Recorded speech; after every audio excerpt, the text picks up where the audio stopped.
Not everyone in your life that is there right now needs to continue to be in your life through next year.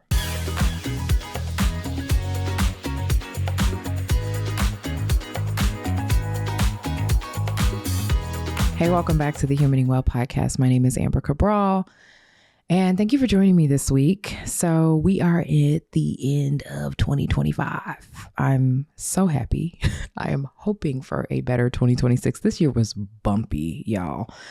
Anyway, for the next couple weeks now, this week and next week, we are walking through the Humaning Well pillars to help you prepare for the new year. So we've done 2 already. And, today we're going to be focused on the relationships pillar.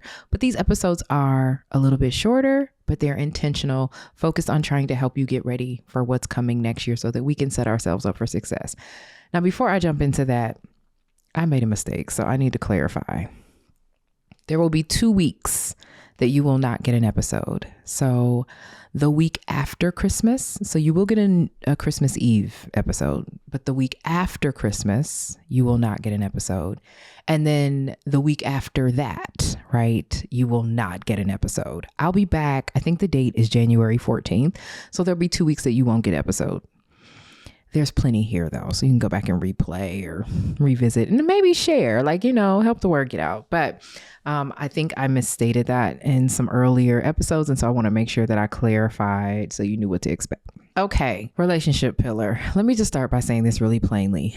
This is a lesson I have had to learn, child. Okay. So not everyone in your life that is there right now needs to continue to be in your life through next year. That's not harsh. It's just honest.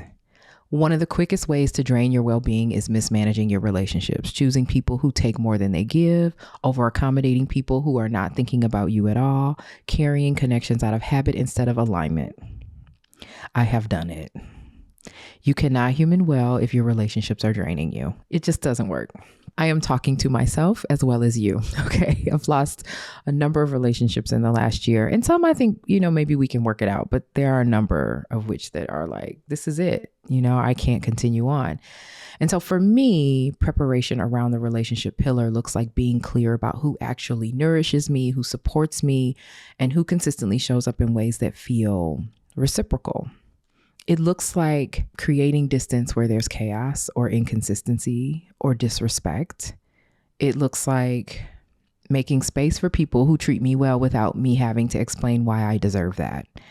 And also making sure that I am treating people well, because I have a job to do in that space too. I generally just think that most people don't slow down long enough to evaluate the people in their lives. They just roll into the next year and the year after that with the same dynamics, the same disappointments, the same patterns. And then you wonder why nothing feels different. I actually had a conversation with a friend today who was like, this person on my team, I think I need to let go of her. I care about her. I don't want to. It feels really icky. And we spent an hour talking about it and her entire mood changed. And she still was like, but I don't know if I can do it. And I'm like, listen to your mood, listen to your temperament, listen to the person that you are, listen to how much time and energy this person is taking from you. You've got to make a different decision going forward so that you just at least have access to your own resources. And the other thing, speaking of access, is that you don't owe anyone unlimited access to you. You don't owe anyone the version of you that overfunctions or over accommodates their dysfunction. And you don't owe anyone continued proximity just because they've been around for a while and you care about them.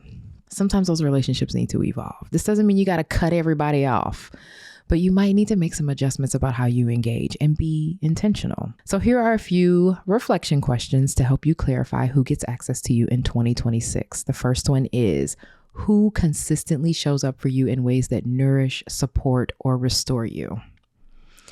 These should be the people that bubble up top of mind. All right. And also, these are the people you want to build community with. And by building community, you are also pouring into them. Okay. Second question, where have I been overgiving, over-explaining, or overextending? And why have I allowed that?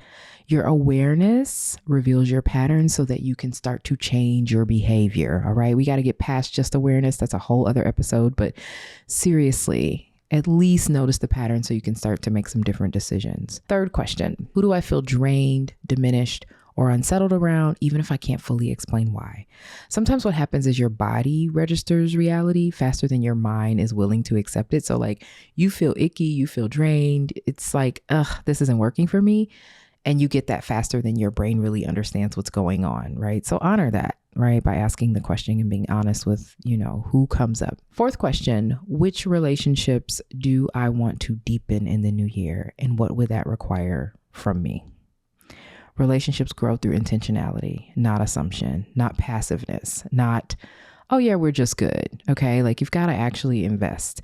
And these questions matter because relationships can impact your energy. They impact your self-esteem. They shape your peace. They help you recover. They determine how you move, how you rest, how you experience your own life. Like the relationships are the life. Oh, the way I wish I knew that years ago. Your relationships are the life. The conversations and connections are the living. Like that is what it is.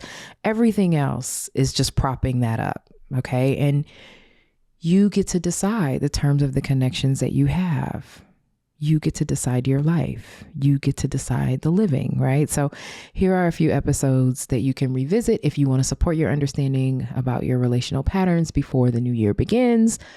Episode 9, understanding what you can control, because we think we control things that we don't. We worry about stuff that we really can't control. So check that one out. Episode 29, when someone loves that you love them. Because sometimes we literally end up in a relationship with someone that doesn't really love us, just loves that we love them. Okay, so check that one out. Episode 42 is also a good one, how to recognize one-sided relationships and show up better in community. I would love to hear what you learn about yourself and your relationships as you prepare for the new year. And by the way, y'all have been like really leaving amazing comments on the podcast on YouTube. I haven't checked anywhere else lately, but I feel so loved. Like I feel such a sense of community over there. And so thank you so much for that, because it's been a bumpy last few weeks for me. And so it's been really restorative to get that. So thank you. And I try to reply to everybody. It just takes me a little time. In any case, to close the episode, I just want to say that choosing your people carefully is one of the most powerful ways that you can human better in 2026. And so I'm grateful that you're choosing to listen to me. And hopefully these questions and this podcast episode will help you to choose better for you going forward. All right. I'll see you next week. Thanks for listening.